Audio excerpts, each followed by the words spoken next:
Hello everyone, welcome to जीआरएफएस।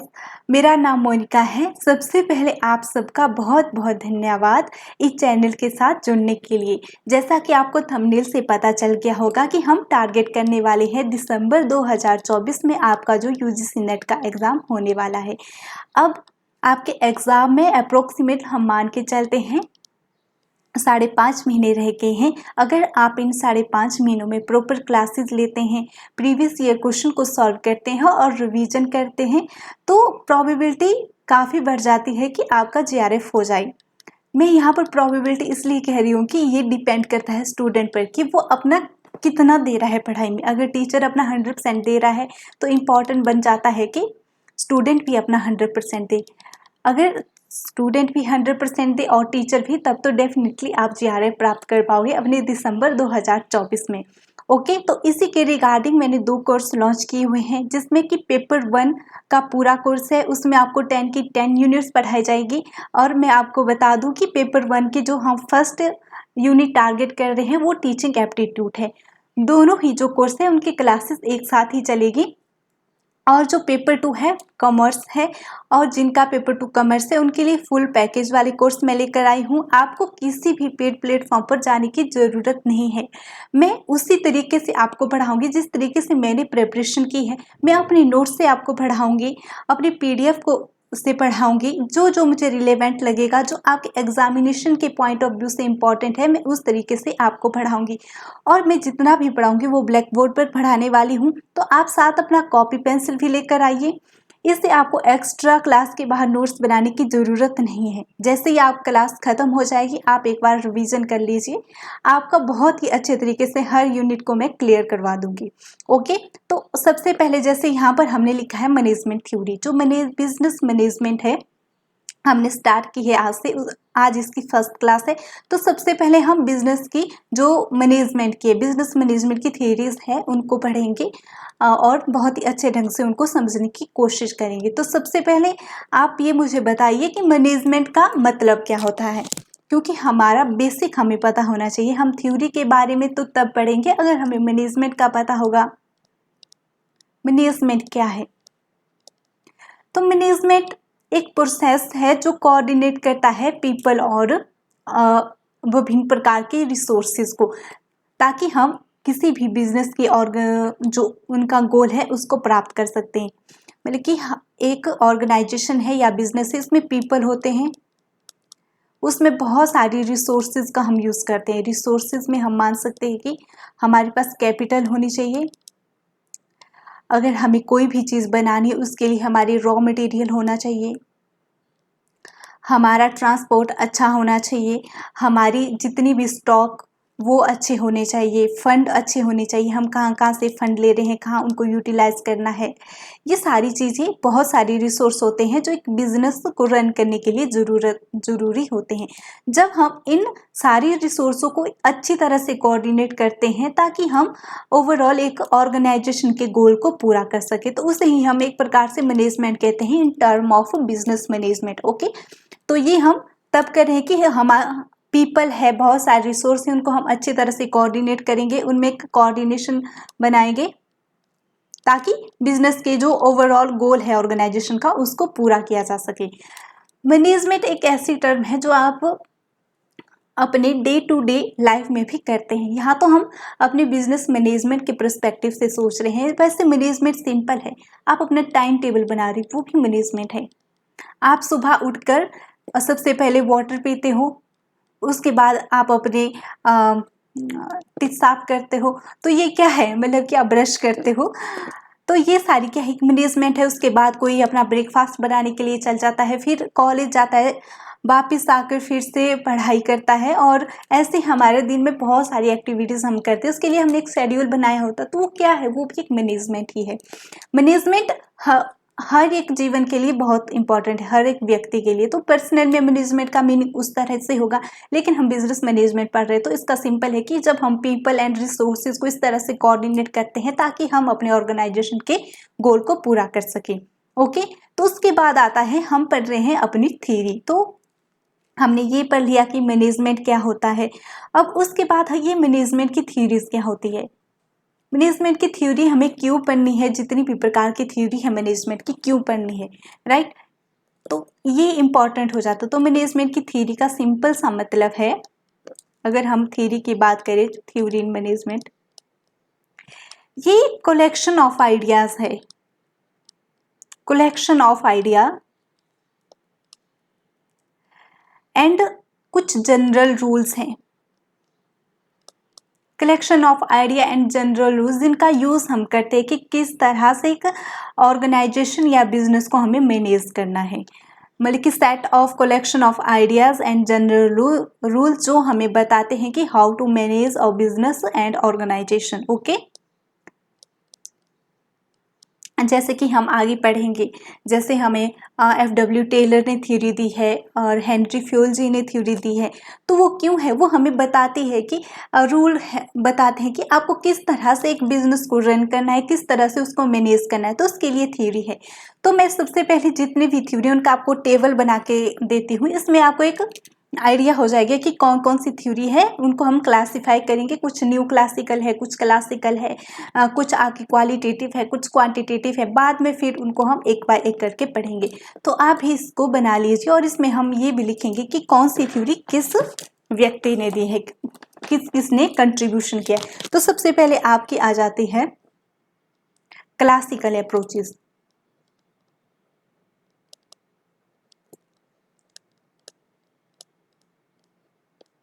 Classical approaches में आपका आ जाता है, सबसे पहले आ जाता है साइंटिफिक मैनेजमेंट।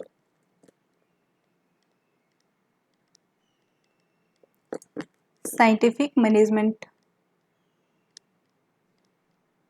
सॉरी थोड़ी हैंडराइटिंग शायद आपको समझ आ रही होगी, कई बार यहाँ पर ये मेरा पेन वर्क नहीं करता ठीक ढंग से, इसके लिए सॉरी, बट आपको समझ आ रहा होगा, ये मेरा पूरा विश्वास है। तो ये हो गया आपका साइंटिफिक मैनेजमेंट, राइट। नंबर 1 हो गया ये, और नंबर 2 में आ जाती है आपकी क्लासिकल में, वो आ जाती है आपकी एडमिनिस्ट्रेटिव मैनेजमेंट।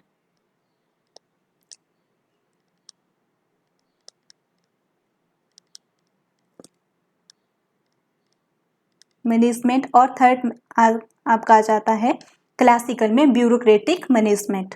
तो ये 3 थ्योरियां हैं, ये आती है आपकी क्लासिकल अप्रोचेस में,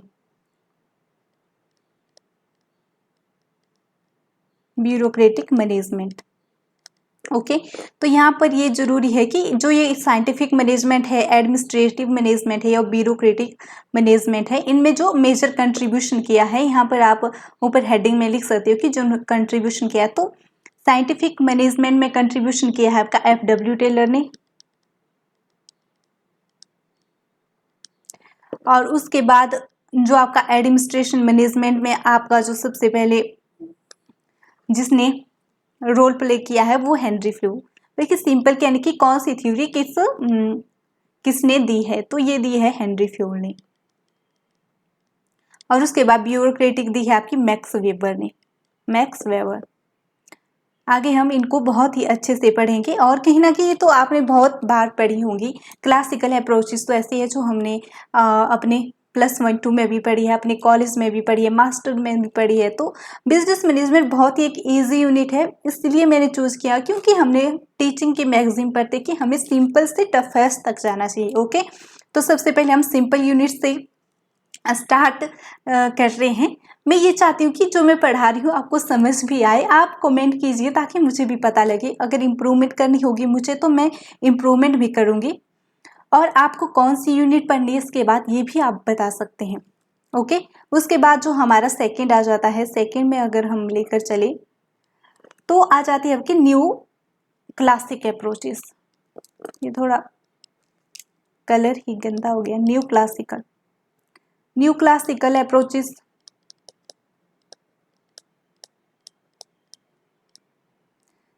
और उसके बाद हम न्यू क्लासिक में आपका आ जाएगा, या फिर हम इन्हें कह सकते हैं behaviour approaches.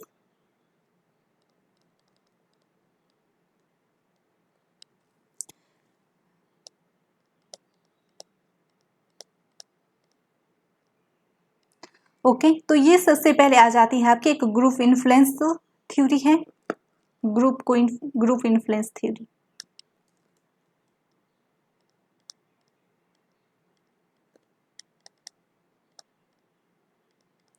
Group influences theory है आपकी। और नंबर 2 पे आपकी थ्योरी है हावर्थन स्टडीज।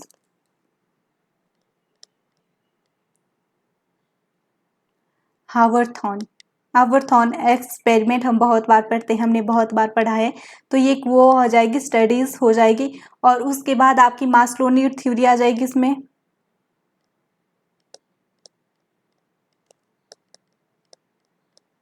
मास्लो नीड थ्योरी और थ्योरी एक्स एंड वाई, ये आपकी बिहेवियर में आ जाएगी।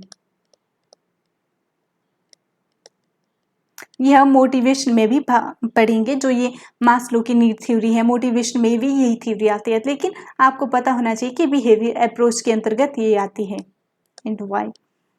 और हम करते हैं जो ये ग्रुप इन्फ्लुएंस थ्योरी है, ये आपकी दी हुई है मैरी पार्कर ने।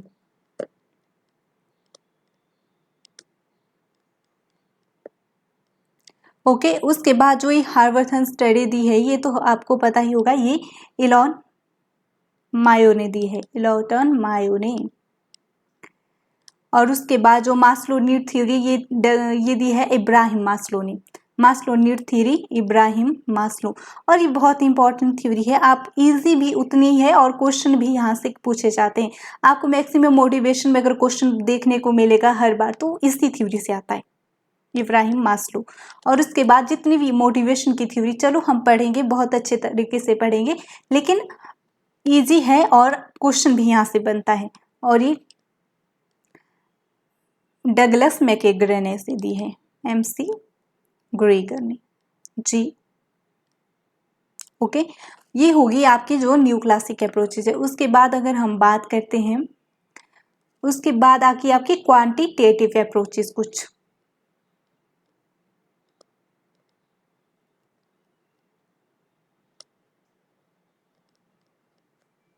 क्वांटिटेटिव में आपका आ जाएगा एक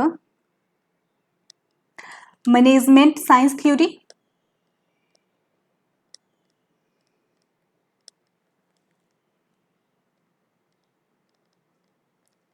मैनेजमेंट साइंस थ्योरी। दूसरा आपका operational management.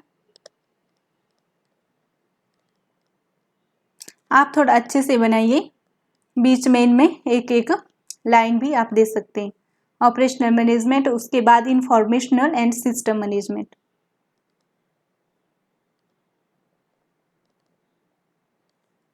Information and system management.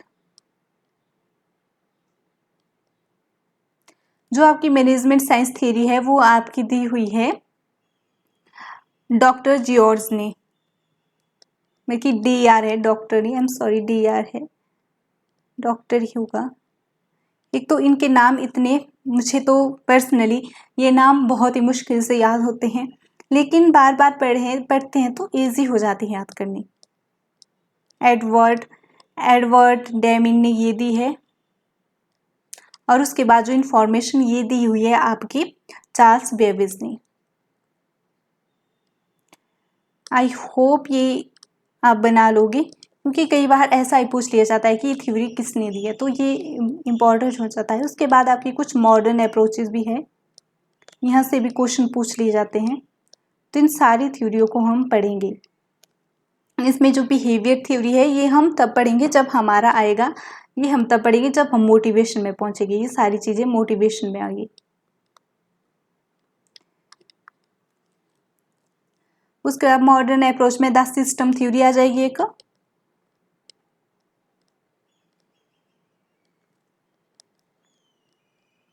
एक सिस्टम थ्योरी आ जाएगी, एक कंटीजेंसी थ्योरी आ जाएगी।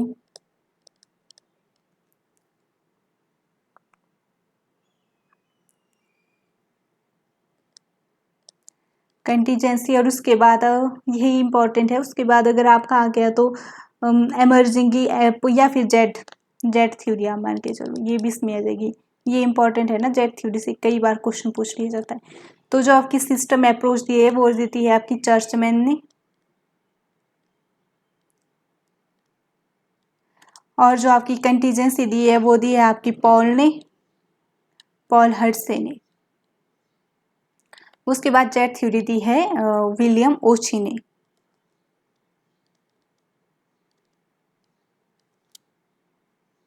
ओके, क्लियर है आपको? एक बार रिवाइज कर लेते हैं। तो हमारी थ्योरी है, क्लासिकल थ्योरी में आपका साइंटिफिक मैनेजमेंट, एडमिनिस्ट्रेटिव और ब्यूरोक्रेटिक मैनेजमेंट आ जाएगा, जिन्होंने साइंटिफिक मैनेजमेंट एफ.डब्ल्यू. टेलर ने, एडमिनिस्ट्रेशन हेनरी फ्योल ने और ब्यूरोक्रेटिक मैक्स वेबर ने दी। उसके बाद न्यू क्लासिकल या फिर हमें बिहेवियर अप्रोच भी कह सकते हैं, इसमें जो ग्रुप इन्फ्लुएंसेस है वो मैरी पार्कर ने दी है, हॉवर्थ स्टडीज आपकी इलॉन मायो ने दी है, और Maslow need theory Ibrahim Maslow ने, और उसके बाद जो थ्योरी एक्स एंड वाई आपकी दी हुई है वो दी है डगलस मैककेल्ट्रा ने। और उसके बाद अगर हम बात करते हैं कुछ क्वांटिटेटिव अप्रोचेस है, तो उसमें सबसे पहले दी है मैनेजमेंट साइंस, जिसको कि डी.आर. जॉर्ज ने दी हुई है, ऑपरेशनल मैनेजमेंट एडवर्ड डेमिन ने दी हुई है, और उसके बाद इंफॉर्मेशन सिस्टम आपकी चार्ल्स वेबर्स ने दी हुई है, और मॉडर्न अप्रोच में सिस्टम कंटीजेंसी और जेट थ्योरी है, जिसमें सिस्टम चर्चमैन ने दी है, कंटीजेंसी पॉल हार्स ने दी है, और जेट थ्योरी विलियम ओची ने दी है। ओके, उसके बाद आ जाते हैं हम नेक्स्ट। अब हम इनको बारी बारी से पढ़ते हैं। जो आपकी क्लासिकल अप्रोचेस है,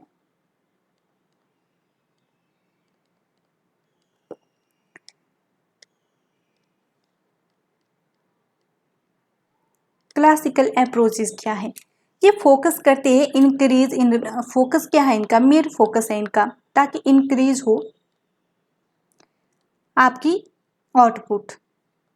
इनका मेन मकसद है, जितने भी आपकी क्लासिकल अप्रोचेस हमने पढ़ी, एडमिनिस्ट्रेटिव हो, ब्यूरोक्रेटिक हो, या फिर आपकी वो एफ.डब्ल्यू. वाली या फिर साइंटिफिक मैनेजमेंट, का है कि हमें क्या करना है, इंक्रीज करना है आउटपुट बाय प्रोवाइडिंग, बाय किसके द्वारा, थ्रू कि हमें फाइनेंशियल इंसेंटिव देना है, फाइनेंशियल इंसेंटिव टू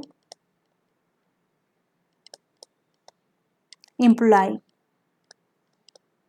कि एम्प्लॉय को फाइनेंशियल इंसेंटिव दो ताकि इंक्रीज हो जाए आउटपुट। मैक्सिमम एज तो क्लासिकल अप्रोच पूरी इसी पर डिपेंड है। अगर हम बात करें तो कहीं ना कहीं ये एफ.डब्ल्यू. टेलर की थ्योरी से ज़्यादा रिलेट कर पा रहा है। ओके, तो सबसे पहले आपको 3 थ्योरी मैंने बता दी, उसमें थोड़ा सा आपको डिफरेंस पता होना चाहिए। सबसे पहले जो आपकी साइंटिफिक है, उसकी जो एडमिनिस्ट्रेटिव है, और उसके बाद जो ब्यूरोक्रेटिक है जो कि मैक्स वेबर ने दी हुई है, इनमें क्या डिफरेंस है। तो ये फोकस करती है ओनली वन इंडिविजुअल पर, इंडिविजुअल वर्कर पर ही फोकस करती है कि किस तरह से ये इंडिविजुअल वर्कर की प्रोडक्टिविटी को बढ़ाया जाए, उसे इंसेंटिव दिया जाए। कि एडमिनिस्ट्रेशन मैनेजमेंट, जो एडमिनिस्ट्रेटिव थ्योरी है वो बात करती है आपकी मैनेजमेंट पर, मैनेजमेंट को किस तरह से अच्छा बनाए। अगर आप मैनेजर हो तो आपको क्या क्या करना चाहिए, किस तरह से ऑर्गेनाइजेशन को रन करना चाहिए। और जो मैक्स वेबर की थ्योरी है ये ओवरऑल पूरे ऑर्गेनाइजेशन पर होती है, और ओवरऑल ऑर्गेनाइजेशन के ऊपर ये डिपेंड होती है। इसका मेन रीजन क्या है, जो ये एफ.डब्ल्यू. टेलर थे, जैसा हमें पता है, ये सबसे पहले एक वर्कर की तरह उन्होंने काम किया था। तब ये वर्कर कि किस तरह से इसमें टाइम वेस्ट होता है, या फिर हम किस तरह से टाइम यूटिलाइज कर सकते हैं, इसके लिए उन्होंने जो टाइम की स्टडी की है, मोशन के बारे में बताया, फटीग के बारे में बताया है। और उसके बाद जो एडमिनिस्ट्रेटिव जो फ्यूल थे वो क्या थे, वो आए थे आपके मैनेजर बन के। तो उनको मैनेजर के बारे में तब करके पता था, उन्होंने फिर उसमें जितने ऑब्स्टेकल आ रहे हैं, क्या क्या करना चाहिए, मैनेज के हम किस तरह से एक इफेक्टिव वे से कर सकते हैं। लेकिन जो मैक्स वेबर था वो पूरा का पूरा एक पूरे ऑर्गेनाइजेशन को क्या करता था, रिलाई करता था, पूरे ऑर्गेनाइजेशन के लिए ये उसकी थ्योरी है। तो अब हम सबसे पहले पढ़ते हैं आपकी साइंटिफिक मैनेजमेंट में जो दी हुई है आपकी एफ.डब्ल्यू. टेलर ने। तो पूरा का पूरा हम एक ही यहाँ पर स्लाइड में खत्म कर देंगे इसको। इसमें इम्पोर्टेंट आपका साइंटिफिक मैनेजमेंट,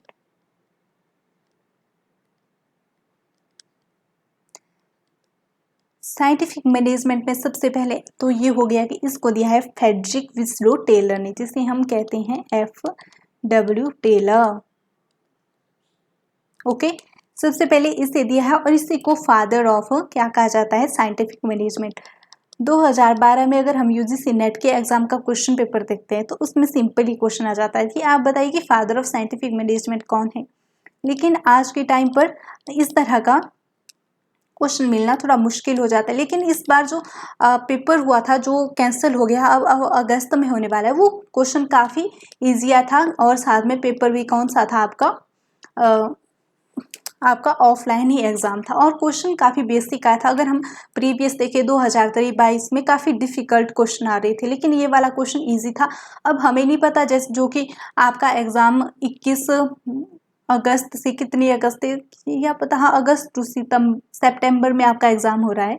अगर आपने वो पहले भी भरा है तो मुझे पता है कि वो स्टूडेंट तो नहीं आए हुए देखने के लिए, क्योंकि उन्होंने तो ये सारी चीज़ें पढ़ ली होती। मेरा टारगेट तो जून और दिसंबर के लिए बच्चों को तैयार करना है। ओके, ये हो गया फादर ऑफ साइंटिफिक मैनेजमेंट। और उसके अलावा अगर हम बात करते हैं, आता है हमारा, तो सबसे पहले ये साइंटिफिक मैनेजमेंट दिया था इन्होंने। इनका जो मेथड है उसको अगर हम बेस्ट वे में डिफाइन किया तो उनका क्या था कि हमें क्या करना है, right person on right job. कहते थे कि हमें राइट पर्सन चाहिए, right person on right job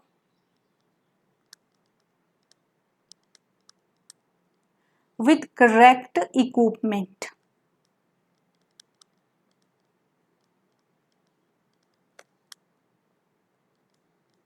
कि हमें एक ऐसा पर्सन चाहिए जो राइट पर्सन हो, जो उस काम को कर सकता है और राइट जॉब के लिए हो, और साथ में एक with correct equipments.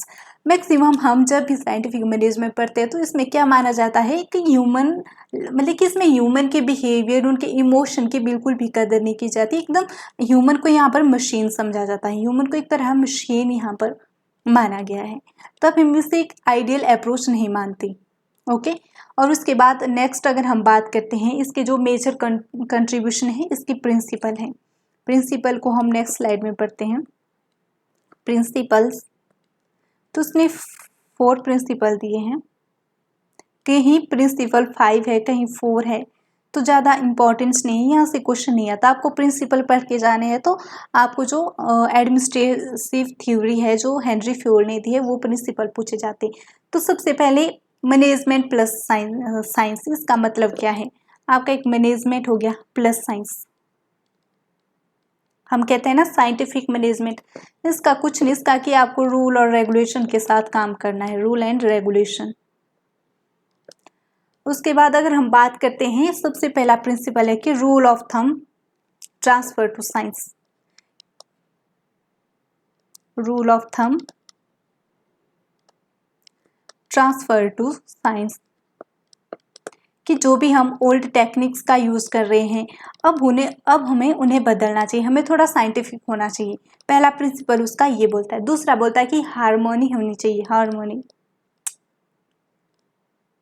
Not Discord. इसका सिंपल मीनिंग है कि जब भी आप एक ऑर्गेनाइजेशन में काम कर रहे हैं तो जितना भी एक एम्प्लॉय है और मैनेजर है, उनमें कोऑर्डिनेशन होना चाहिए, वो मिलजुल कर काम करने की भावना होनी चाहिए।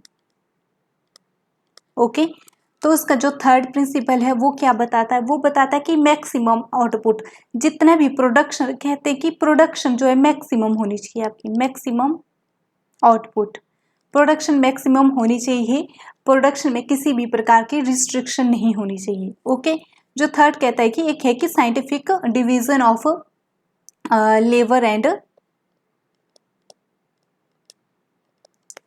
Scientific division of labour and production, कि हमें अगर डिवाइड करना है लेबर को, साइंटिफिक डिवीजन होना चाहिए, जिसके लिए इसमें क्या है कि हर एक टास्क के लिए अलग अलग व्यक्ति को बांटा जाएगा। एक टास्क एक व्यक्ति को दिया जाएगा ताकि वो उसे बार बार करे और कम समय में इसे पूरा कर सके। तो अगर आपने लेबर को डिवाइड करना है कि कौन सा वर्क कौन सा व्यक्ति करेगा, तो वो डिवीजन भी पूरा पूरा साइंटिफिक होना चाहिए, राइट। उसमें हम हर चीज़ को देखेंगे। और थर्ड है, लास्ट है इसका, कि इक्वल डिवीजन ऑफ रिस्पॉन्सिबिलिटी।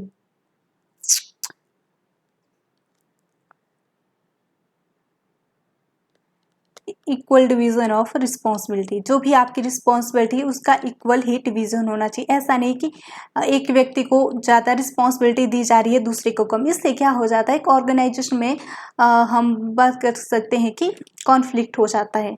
अगर आपका काम इक्वल है तो रिस्पॉन्सिबिलिटी भी इक्वल ही होनी चाहिए। और इसमें एक इम्पॉर्टेंट था कि ना कि इन दोनों को जो साइंटिफिक डिवीजन ऑफ लेबर कहीं इसको लिया गया है, कहीं नहीं लिया गया है, कहीं 4 ही प्रिंसिपल बताए गए, कहीं 5। और इसमें इसलिए मैं जो जो बताए गए हैं, जहाँ जहाँ बताए गए सबको ही लेकर आई गई हूँ। इसमें एक रह जाता है कि development of worker to the fullest capacity, कि आप वर्कर को इस तरह से डेवलप करो, डेवलपमेंट ऑफ वर्कर, ताकि वो अपनी फुल कैपेसिटी के साथ काम करें, पूरी की पूरी कैपेसिटी के साथ काम करे। ओके, इस तरह से वर्कर को डेवलप करे कि वो अपनी पूरी की पूरी क्षमता से काम करे। ये तो थे उसके कुछ प्रिंसिपल।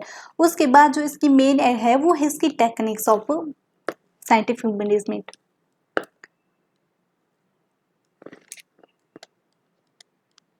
आज हमारी फर्स्ट क्लास है तो ज़्यादा लंबी नहीं होगी, techniques of scientific management. Okay, तो जो इसकी टेक्निक है, इसमें जो सबसे इम्पॉर्टेंट टेक्निक है, सबसे पहले है फंक्शनल फोरमैनशिप। सबसे पहले आपका आ जाएगा फंक्शनल, और तो आप ऐसे ही पढ़ लो वो भी ठीक है, फंक्शनल फोरमैनशिप इम्पॉर्टेंट है। तो सबसे पहले जो फंक्शनल फोरमैनशिप है, ये आपका एक्सेप्शन है यूनिटी ऑफ कमांड। एक्सेप्शन है यूनिटी ऑफ कमांड।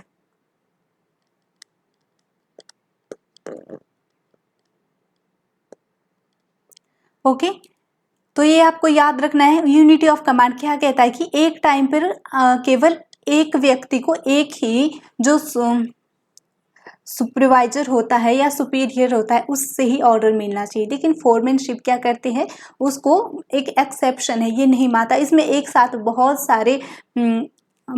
सारे सुपीरियर से आपको ऑर्डर लेना पड़ता है। तो इसको 4 पार्ट मतलब कि 8 पार्ट में बांटा गया है, जिसमें कि 4 पार्ट आपके आ जाएंगे। सबसे पहले आपका प्लानिंग से संबंधित आ जाएगा, प्लानिंग चार्ज। इसमें फैक्ट्री मैनेजमेंट माना गया तो उसमें प्लानिंग चार्ज आ जाएगा आपका।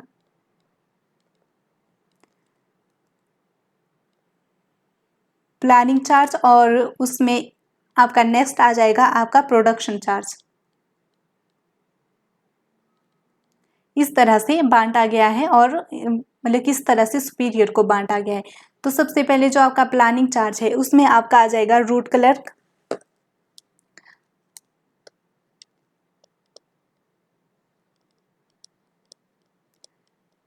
रूट क्लर्क क्या है, और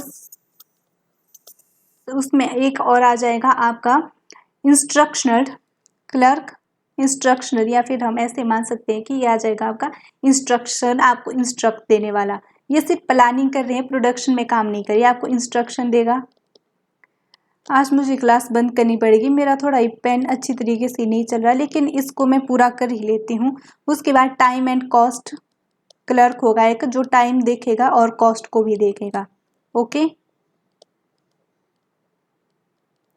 और फोर्थ है आपका डिसिप्लिन, जो कि शॉप पर होगा। जो भी ये डिसिप्लिन से संबंधित होता है ये आपका शॉप पर ही काम करता है, मतलब कि सबसे नीचे वाले लेवल पर शॉप, या फिर इसको शॉप क्लर्क भी कहते हैं। ओके, और उसके बाद ये हो गया आपको, ये रूट क्लर्क क्या होगा, जो जाएगा देखेगा कि काम अच्छे तरीके से हो रहा है नहीं हो रहा है, इंस्ट्रक्शन आपको देगा कि आपको काम कैसे करना है।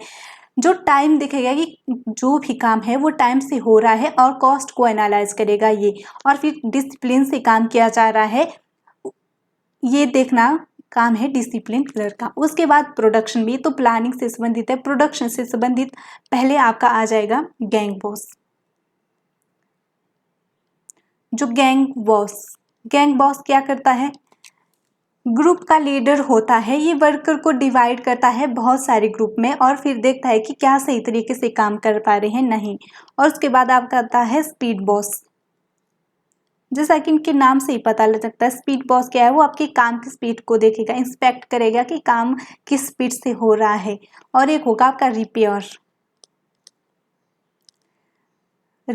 हो जाएगा। जो रिपेयर का मतलब ये हो जाएगा कि टूल सही तरह से काम कर रहे हैं नहीं कर रहे हैं, क्योंकि प्रोडक्शन है, अगर नहीं कर रहे हैं तो ये रिपेयर करके देगा। उसके बाद फाइनल जो आता है इंस्पेक्टर आपने प्रोडक्ट बना लिया, अब उसको इंस्पेक्ट करेगा, क्या फाइनल आउटपुट की क्वालिटी को चेक करेगा, और जितने भी अगर अनफेवरेबल रिजल्ट आते हैं तो उसके लिए एक इनिशिएटिव या करेक्टिव एक्शन लेगा। तो ये है पूरे के पूरे 8 मैनेजर। तो यहाँ पर एक साथ हो सकता है कि हम इन 8 का कमांड लेनी पड़ी, इसलिए exception of unit of command है।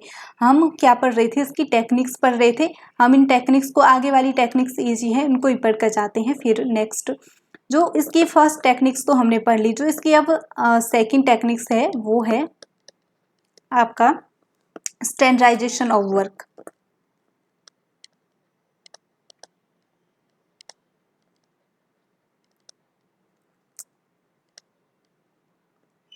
Standardisation of work. तो चलो इनको, मेरा आज ये पीसी थोड़ा काम नहीं कर रहा है, इसके लिए थोड़ा ये हैंडराइटिंग भी भद्दी लग रही है। पर स्टैंडर्डाइजेशन ऑफ वर्क का मीनिंग क्या होता है कि एक स्टैंडर्ड सेट करो आपका जो भी प्रोडक्ट है। जैसे कि मुझे 100 यूनिट बनानी है, ये मेरा स्टैंडर्ड है। और फिर एक्चुअल अगर मैंने 100 बना लिया, फिर 110 बना ली या फिर 90 बना ली, ओके, उनमें हमें वेरिएशन देखनी है। और आगे करके अगर हमने कम बनाई है तो हमें कुछ इसके मेजर लेने पड़ेंगे ताकि हम जो वेरिएशन है उसको पूरा कर सके। अगर हमने 100 स्टैंडर्ड रखा था, 110 बनाए थे, एक पॉजिटिव हमें सिग्नल देता है कि हमारा काम बहुत अच्छे तरीके से हो रहा है। उसके बाद सिंप्लीफिकेशन। सिंप्लीफिकेशन का क्या मतलब है कि एक काम को छोटे छोटे भागों में बांटो। एक काम को छोटे छोटे भागों में बांटो और हर एक काम के लिए एक अलग से लेबर को लगाओ। इससे क्या होगा, जितने काम छोटे छोटे होंगे उसको जल्दी भी कर सकते हैं और बार बार करने से उसमें क्या हो जाती है, स्पेशलाइजेशन आती है। तो इसका मेन फोकस है आपका स्पेशलाइजेशन लाना, okay.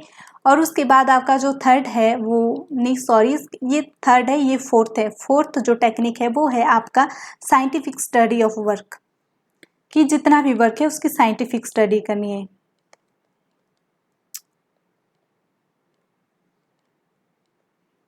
Scientific study of work में आपका आ जाएगा मेथड ऑफ स्टडी, कि आप कौन सा मेथड यूज कर रहे हो। इसमें आपका आ जाएगा एक जैसे मेथड ऑफ स्टडी, कौन सा मेथड आप यूज कर रहे हो,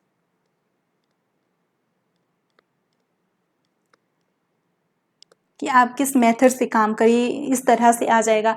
उसके बाद मोशन स्टडी, आप देखेंगे कि आप किस मोशन से काम कर रहे हो, मोशन स्टडी आ जाएगा इसमें।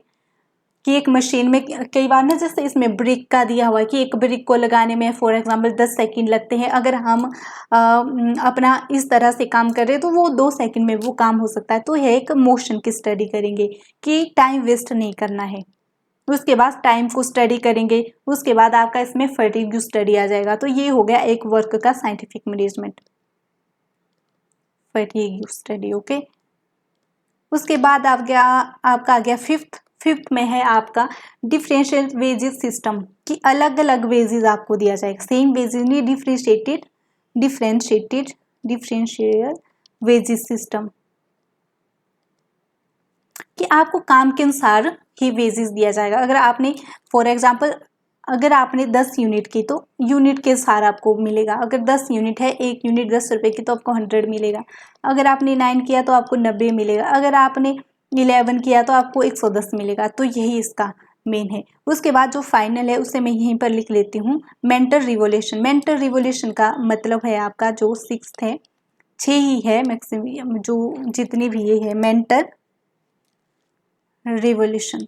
मेंटल रेवोल्यूशन का मतलब क्या होता है कि जो भी मैनेजर है आपका, आप इसे समझिए। और जैसा जैसा मैं बोलती हूँ ना समझाने के लिए, आप जब भी नोट्स ओपन करोगे तो ये इंपॉर्टेंट है कि हेडिंग के साथ आगे का भी आपको पता हो। जो मैं बता रही हूँ तो उसे साथ साथ ऐड ऑन करते रहिए, ओके। तो मेंटल रेवोल्यूशन का मतलब है कि आपने माइंड सेट में चेंज करना है। एक आपके पास एम्प्लॉय है और एक आपके पास मैनेजर है, ओके। या फिर हम सुपीरियर मान सकते हैं, एक सबॉर्डिनेट है, एक सुपीरियर है। तो इनके माइंड में चेंज करना है। इनको ये बताना है कि आप जो भी काम कर रहे हैं वो एक ऑर्गेनाइजेशन के लिए करते हैं, एक ही ऑर्गेनाइजेशन के लिए कर रहे हैं। तो एक दूसरे के प्रति कॉर्पोरेशन की भावना होनी चाहिए, ना कि एक दूसरे के प्रति कॉन्फ्लिक्ट। एक दूसरे के प्रति कॉन्फ्लिक्ट होता तो ओवरऑल ऑर्गेनाइजेशन का गोल भी नहीं पूरा हो पाएगा। इसके लिए मेंटल रिवोल्यूशन है कि आपको इस तरह का माइंड सेट करना है ताकि एम्प्लॉय और वर्कर दोनों के ही जो ऑब्जेक्टिव वो पूरे किए जा सके। तो आई होप आपको जो भी साइंटिफिक मैनेजमेंट है ये मैंने आपको पूरा बता दिया। इसकी कुछ क्रिटिसिज्म रहेगी। क्रिटिसिज्म कुछ नहीं है, सिंपल है कि ह्यूमन को मशीन बना दिया गया है, ये ऑटोक्रेसी पे काम करता है, अनफेयर इसमें डिवीजन बता दिया गया है, इट इज़ नॉट, ये पूरी तरह भी साइंटिफिक नहीं है। और साथ ही साथ इसमें मैक्सिमम ये है कि एक ह्यूमन को यहाँ पर ह्यूमन ना समझ के मशीन माना गया है। जो आपका साइंटिफिक मैनेजमेंट है वो एकदम पूरा हो गया है। मेरा थोड़ा पेन नहीं चल रहा है इसलिए मैंने क्लास को क्लोज कर दिया। तो नेक्स्ट क्लास में हम आगे वाली जो थ्योरी है उनको पढ़ेंगे। आपकी यही लंबी आपको लग रही होगी ना, यही है इंपॉर्टेंट ज़्यादा। जो ये हो गया कि साइंटिफिक मैनेजमेंट, ब्यूरोक्रेटिक भी बहुत छोटी है, और उसके बाद एडमिनिस्ट्रेटिव मैनेजमेंट में भी सिर्फ आपके 14 सिद्धांत हैं, और कुछ उसमें भी आपके फंक्शन है या फिर कुछ टेक्निकल टर्म्स है उसमें, बस वही है। बाकी को थ्योरी है वो बिल्कुल छोटी छोटी है, आपको सिर्फ उनका मीनिंग ही पता होना चाहिए। ओके, मिलते हैं नेक्स्ट क्लास में। आई होप आपको ये सेशन पसंद आया होगा। अगर आपको ये तरीका अच्छा लग रहा है तो बताइए, अदरवाइज मैं इसको चेंज भी कर सकती हूँ। मुझे लगा पर्सनली कि मैं इस तरह से पढ़ाऊँ।